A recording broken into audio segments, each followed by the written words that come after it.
Hi everybody, welcome to my channel. My name is Melissa. This past month in May, I actually read a total of 27 books. I read most of these through my Kindle Unlimited subscription, and I kind of fell down this rabbit hole of bully romance, reverse harem romance type books, but I do have some physical books that I read as well, so let's go ahead and get started. The very first book I picked up this month was Grim Loveliest by Megan Shepherd.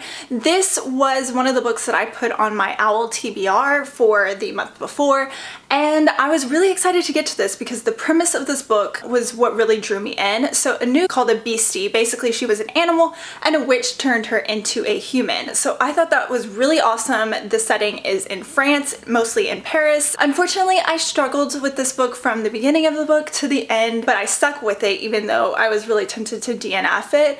I thought there was so much potential with this book, with the mystery aspect, but unfortunately, I just never really fell in love with the characters. I didn't really connect with them. Unfortunately, this one fell flat and I really wanted to like it. There was a lot of mystery, there was a lot of action, but just didn't really do it for me. The next book that I did pick up was The Bride Test by Helen Huang. This is one of the books that I went in search for on my vlog that I did, and oh my gosh, I loved this book so much. The Kiss Quotient was the first book, and this follows another set of characters. This follows Kai and Esme and their relationship. Kai has autism, and basically it kind of, he's not really interested in falling in love with anyone and getting married. He's very happy with the life that he has, but his mother is just not satisfied. She wants him to have love in his life, so she ends up going to Vietnam and finding a mail order bride. She comes across Esme and thinks that she would be perfect for him. So this trope was really I was iffy about it. I was really wondering, is this going to be good? The mail order bride trope is just really not one that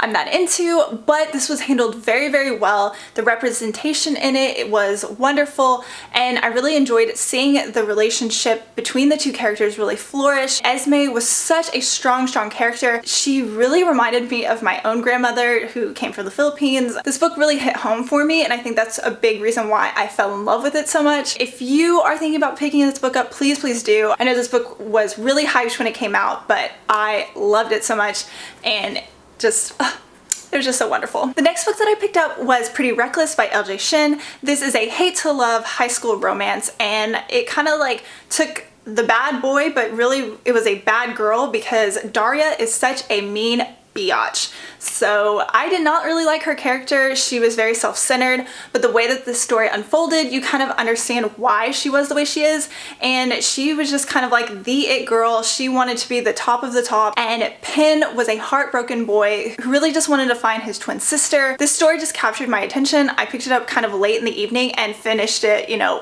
that night. I stayed up till I think it was 5 a.m. finishing this book because I was hooked. The prologue of this book takes place 4 years earlier. It kind of sets the scene where Daria and Penn's twin sister are kind of competing for this top spot in Daria's mom's dance studio, and she only sees that her mom is taking a shine to this girl, not herself, and she's trying to do everything she can to get her mom's attention, and it just isn't working. So something happens and she kind of ruins this girl's life, and it just kind of snowballs from there, and she just gets worse and worse as a character. I understood why she was the way she was. I mean, her family was kind of clueless. Her mother, Melody, was just a complete idiot, and I did not like her as a character. But either way, I actually really did like it. Some of the things were over the top, but it just dragged me in. I really wanted to know what was gonna happen. This book definitely felt like a Mean Girls type story. I mean, if you read the book, you've seen the movie, you'll kind of understand what I'm talking about, and I'm just not really sure how I felt about that, but it was just really good. I really enjoyed this book, and I'm definitely going to continue on with the series when the next installment comes out. The last physical book that I picked up this month was The Unnie Mooners by Christina Lauren.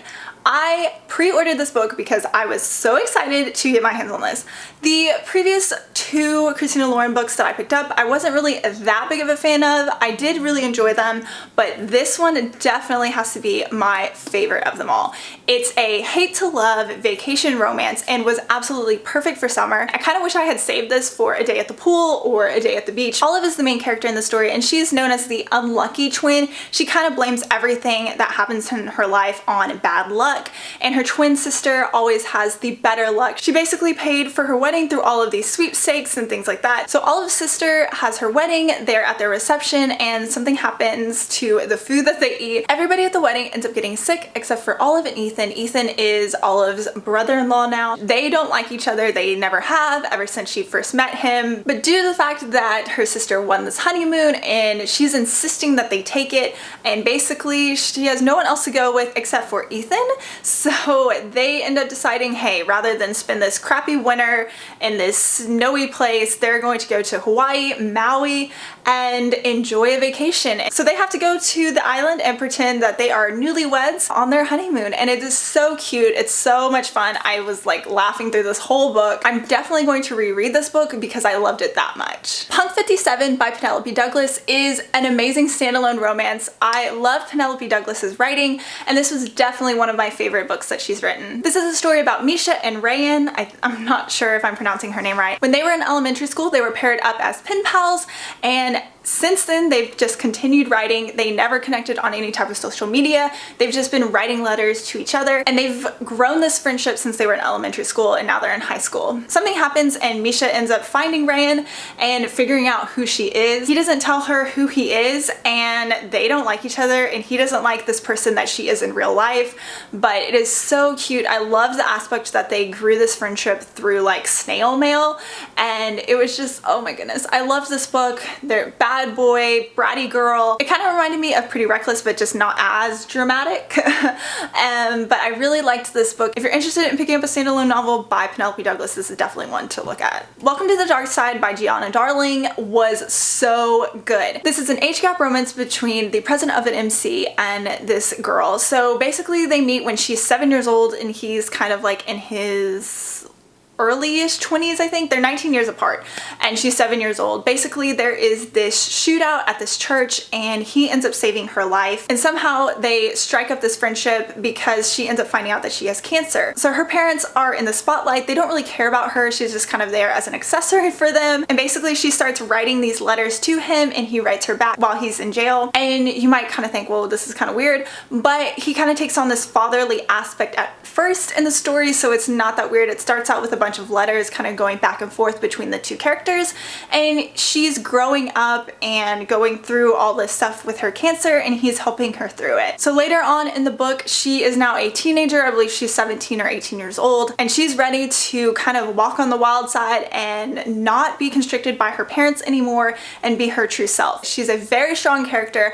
I love that she kind of overcame so much in this story. This is the second book in a series, but honestly I didn't read the first one. I wasn't really interested in that story, but I didn't have a problem with that. It wasn't like I was missing anything from the story before, and I really enjoyed it. The next book that I picked up was Breed by Ginger Scott. This is a Great Expectations retelling that I really actually did enjoy. Henry is one of the characters. He kind of is a product of his upbringing. He's very cold. He doesn't have, you know, that many close friendships, and he's just very standoffish. Lily is the main character in the story, and she has gone through some traumatic things. Her parents are dead. She ends up moving in with her aunt and uncle. Her aunt finds this job to work for Henry's mother, and it kind of goes from there. Henry's mother ends up taking Lily kind of under her wing and teaching her how to play piano, where thus she ends up going into this very top school where Henry attends. It's like an art school where, you know, you focus on different talents that you have. So for her, it's going to be her piano. This is a book with characters that have a bunch of different layers, and you kind of find out that they're actually really good on the inside, and I really enjoyed it. So if you like Great Expectations or have seen the movies, which I have because I've read the book, you might enjoy this. I had a lot of fun with it. It was pretty good. Bad Boy Blues by Saffron A. Kent is a bad boy hate to love romance that basically was like Vicious by L.J. Shin. If you really like that book, you might like this one, but unfortunately it wasn't my favorite. The main guy character, he was just a complete a-hole the entire book, and I just didn't really like have a connection to him. The main character, she has blue hair, and they mention her size a lot, and it just kind of got really repetitive. I just really wasn't that connected to the story. Even though I read it, you know, in one day, it was very entertaining, but it just wasn't my favorite. Endgame by Chloe Walsh is a standalone novel that very much reminds me of Paper Princess. It's about a girl whose mother ends up marrying a rich guy. She's pregnant and his son does not want them there, kind of just like does everything he can to push her away. It just kind of had that same vibe. Since this story wasn't that original, I ended up giving it 3 stars. It was pretty good that I ended up finishing it, but it just wasn't my favorite. Pretty Lies by Blake Blessing is a reverse harem book that I ended up picking up. It's the first in a series. Astrid, the main character, ends up moving to this small town with her family. Her father is this pastor, and she kind of has to be the perfect daughter. There's an opportunity for her to escape this life through her photography, and you know, that was an aspect that I really loved in this book. The boys in this book also were very different. They were very distinguishable and different characteristics that I really liked, because sometimes with this genre, sometimes those guys can kind of like mesh all into one person and I forget who's who. But I didn't have that problem with this book. I really enjoyed it, and I really liked the photography aspect and the art and just really trying to fight for something. Unfortunately, Astrid is not a very original main character. She comes from a broken home. She's trying to get out, blah, blah, blah. I understand that you have to have that, but she didn't really seem that different and that, you know, standout character that I would have liked. The ending of this book was a bit rushed. After all this build-up, you would think, you know, there would be a little bit more to the ending. Unfortunately, there wasn't, but I do want to pick up the next installment when it does come out. Shunned by Stephanie Holmes is a bully, paranormal, reverse harem. It was definitely kind of a little bit different. This girl, her parents died in a fire and her best friend died in a fire. The school takes in charity cases like once a year. Basically, they're called charity cases, but they get a scholarship, but no one has really heard of this school. It's very kept under wraps.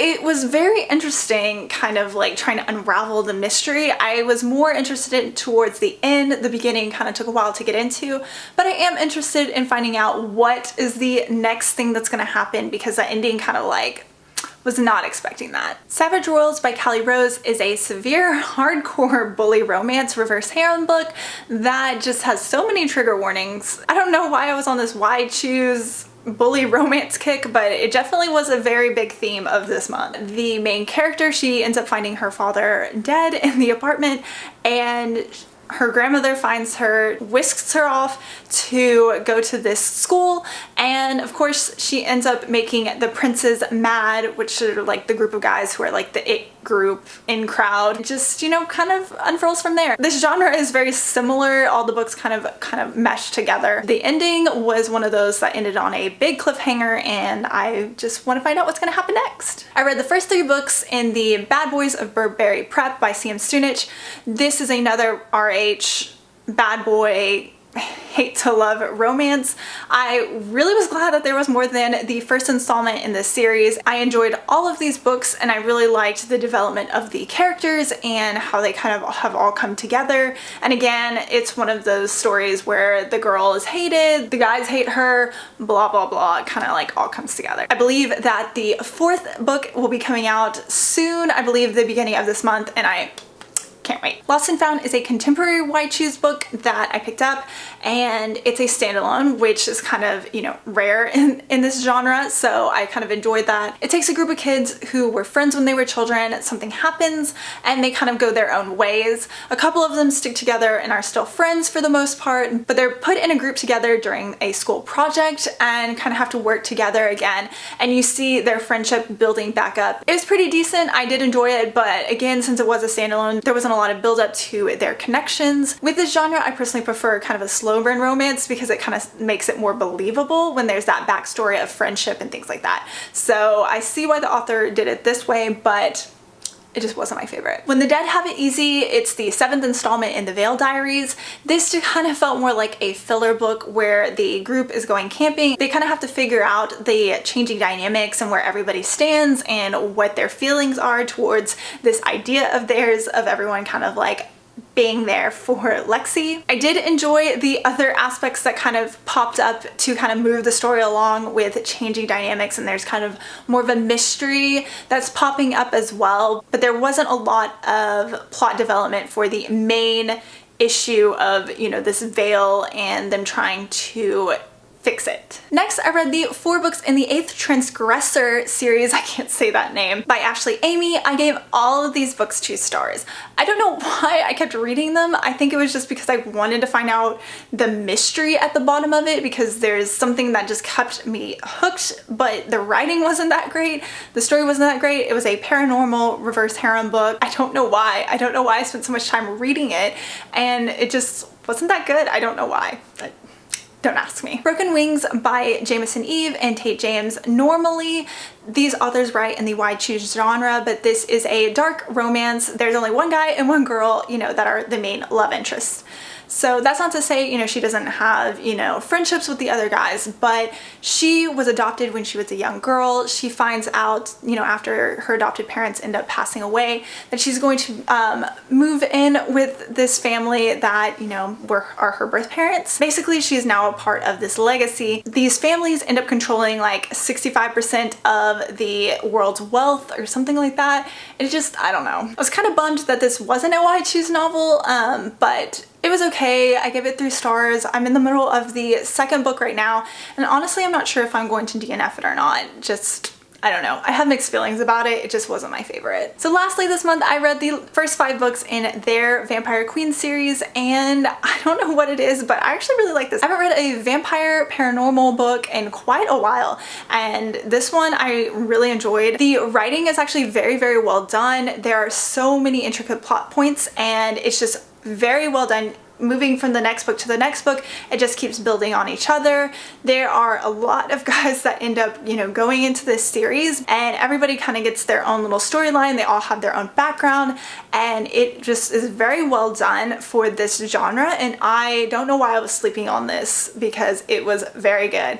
I'm in the middle of the 6th book right now, which I think might be the end of this character, but I know this author is kind of expanding on the world. She's written other books with other side characters in it. So this was a very good choice to pick up, and I really enjoyed it. Alrighty guys, thank you so much for watching my May wrap up. I know I read a lot of books this month, and a lot of like okay books. I don't know what kind of like reading mood I was in, obviously, but I definitely want to pick up more physical books in June, because I just have so many that I need to get through. So that's what I'm planning on doing. If you've read any of these books or have any thoughts or opinions about them, please leave them down below. I would love to chat about them, and I hope you have a great day and happy reading. Bye!